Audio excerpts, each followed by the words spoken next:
Hey, it's Tammy with It's All About the Dogs, and I'm here with Noelle Blair again from Positive Directions Canine Academy.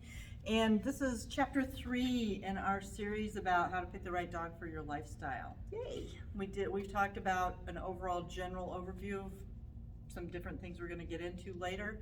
Last week we talked about rescue dogs, and this week we're going to talk about getting a dog from a breeder. Noelle is a breeder. I am a breeder. I've been breeding now for about 25 years. Wow. So been doing it a while.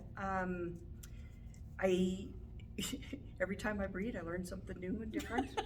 That's a good thing. Yep. The biggest thing that I think that you need to be prepared for if you're going to buy from a breeder is the multitude of questions that a breeder is going to have for you. They're going to ask you everything from what happened to your last dog to why do you want this dog? What are your plans for that puppy? They're going to want to know about your lifestyle. What kind of things do you like to do? Are you going to include the puppy in those activities? What if you contact a breeder who doesn't ask you questions? Then I would hang up and try to find another breeder. I was getting with that. Yeah, you probably don't want that person to be attached with that then. The people that don't ask you a lot of questions, or they're instantly talking about, this is how much the puppy is and trying to make arrangements for you to get the puppy, those are ones that are typically just in it for the money, and they're not really thinking about the health and welfare and longevity of that dog. They're in it for the Benjamins, and the puppy, unfortunately, is a consequence of that. So, and they're not going to be there if something happens. No, they're going to be long gone, and you'll never hear from them again in most cases. That correct? is very correct. Yeah. I pride myself on the fact that I know where each and every puppy I've ever bred is. That's awesome. I also do rescue, so I do try to help out my breed and other breeds specifically. Yep. But I think that it's really important to find somebody who's equally invested in the puppy as you are. Well, and you go through a lot. I've helped you do temperament testing.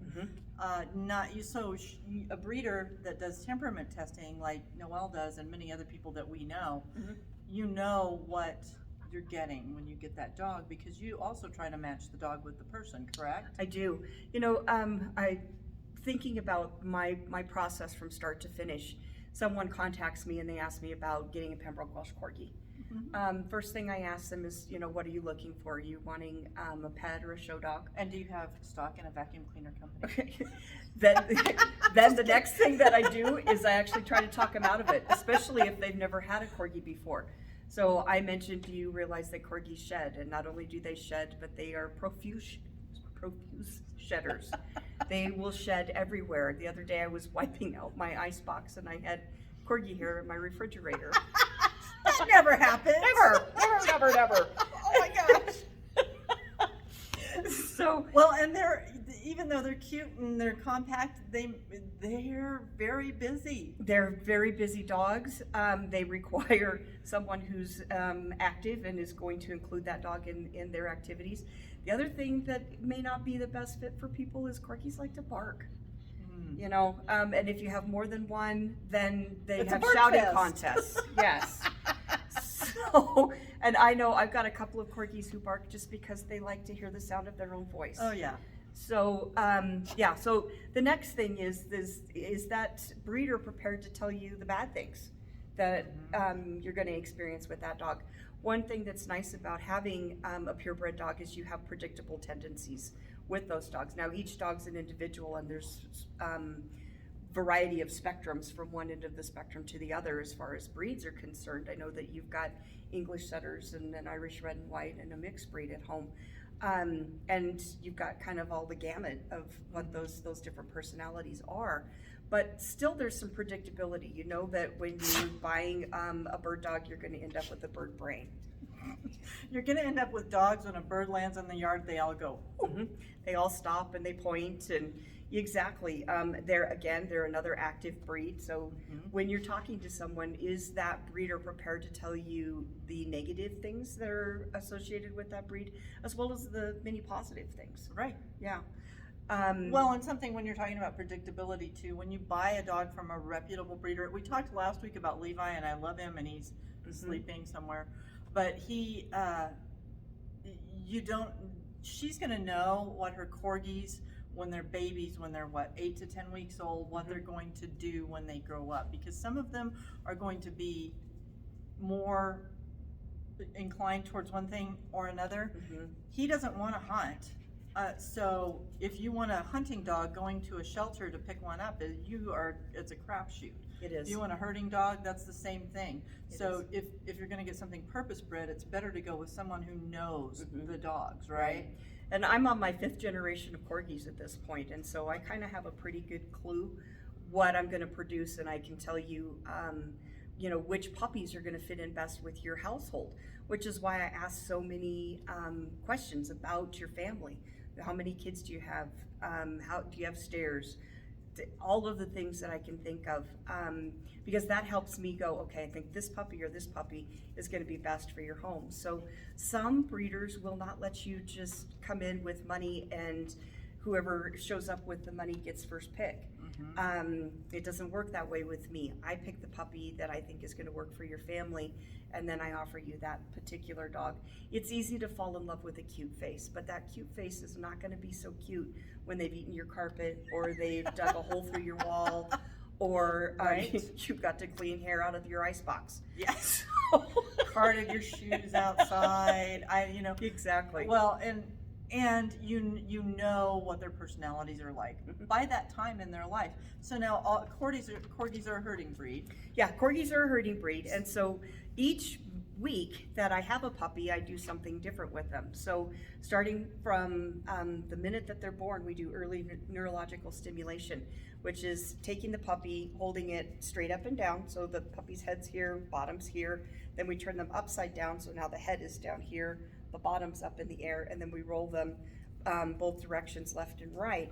And what we found by doing that is that helps the inner ear develop. It also helps the 2 different sides of the brain, the left side and the right side, communicate and develop those cross references much faster. I didn't know that. Yeah, it's pretty interesting. I learn something every time I talk to Noelle. Well, and so here's where I was going with some of that was not all of your corgis are going to be herding dogs. No, I've some got of them some are that just like Levi that are not interested in that, but you know that before someone gets them. Yeah, exactly. So each week that breeder is going to do something different to help that puppy be the best that it can possibly be when it goes to homes. By the time that my puppies are ready to go to homes, they are crate trained. They're sleeping through the night. They're mostly housebroken. They walk on a leash. They know how to sit. So we do all kinds of stuff with these babies to make sure that it's going to be the best possible situation for you, and you can actually get some sleep that first night that you bring your baby home. That's awesome. I think it's really important. At 7 weeks, we do aptitude testing.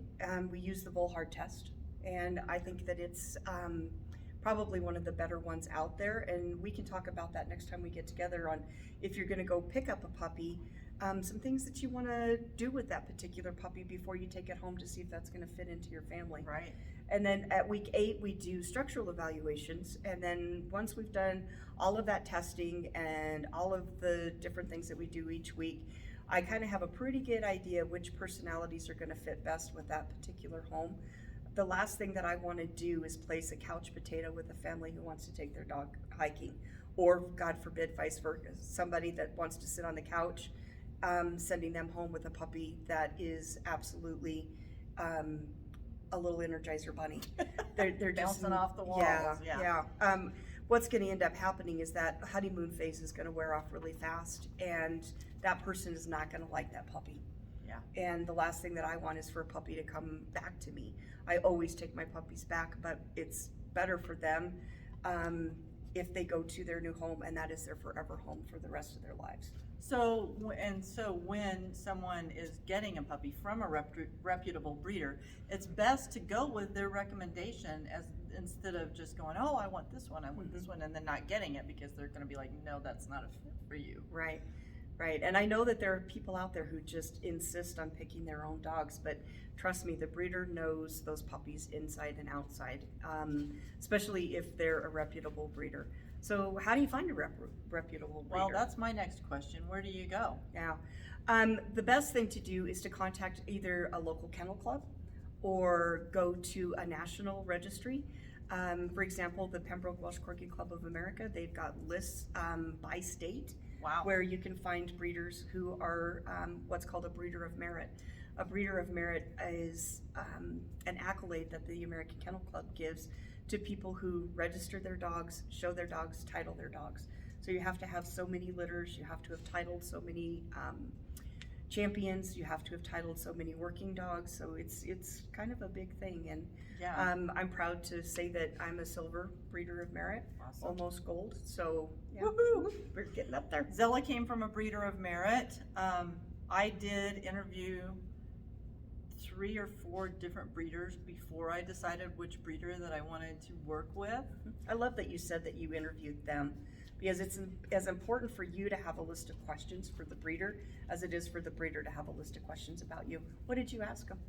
I don't even remember, it's been so long ago, but it's been 3 years, 3 at least, but I talked to them about what they required, and they all required an application, and did they, had they done testing on their dogs and things Yes. like that, like because I learned that from you, knowing, if they're gonna be doing a pen hip or an OFA and just, different things that I would expect.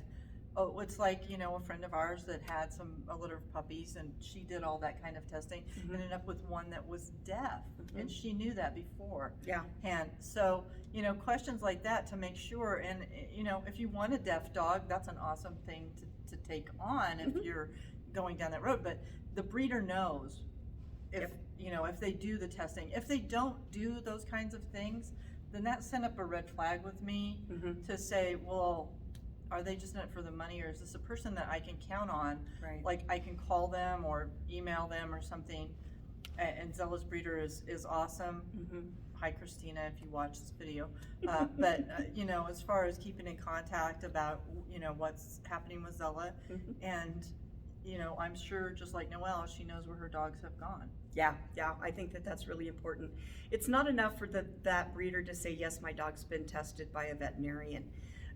These are actual veterinary specialists that test things from inheritable eye diseases to canine hip dysplasia, elbow dysplasia. Sometimes dogs have knee problems or patella problems, heart problems, kidney problems, eye problems, hearing. So all of those things come with a certificate. So it's really important, if you're asking that breeder, have you health tested the dog, make them supply the health certificates that go along with it, not just a receipt from a veterinarian that dog's got a clear health check. Because your regular veterinarian does not do what a canine eye doctor does not do what a canine heart doctor does. Those people actually are specialists in their field. So I think it's really important that you do that. Right. Ask that breeder if they take the puppy back. If something Yes, happens, whether the big puppy's deal. 10 months old or 10 years old, if something happens in your life, maybe things look really great now, but 10 years down the road, you're divorced, you're living in an apartment. You end up in assisted living, and the breeder is nowhere to be found anymore. Exactly, yeah. So what's going to happen then? Exactly. Yeah. And it's not that I won't sell to people that are older. I just want them to have a plan. What's going to happen to that puppy?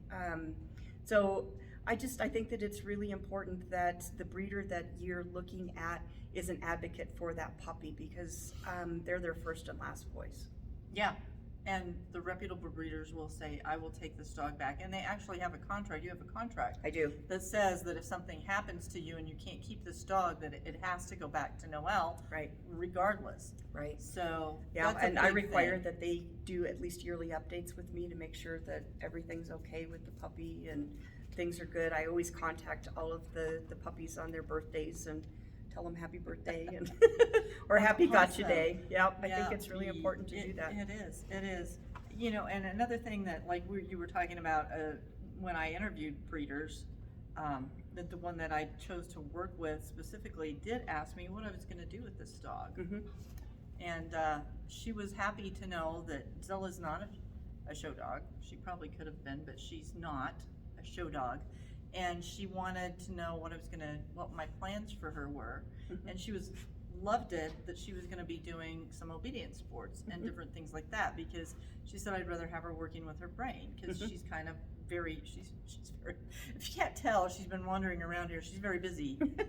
Yes, she likes to use her body and her brain. She likes to use her brain for things, so that's another thing that was a good fit for me, because I wanna do things with my dogs. Right, So, yep, I think that's important. there's a lot of stuff, so what are we gonna talk about next? Well, I would like to talk about what we test for when we do that aptitude test. Oh, that'd be So that awesome. would be something that you could take some of those techniques with you when you go to adopt, whether you're adopting from a shelter or you're adopting from someone who just had an accidental litter to a breeder of merit. Take those things with you and test that puppy and see what comes up. There are certain things in those tests that you want to watch for, particularly if you have kids or elderly people that you're around, so we'll talk about all of that. Awesome. Yeah.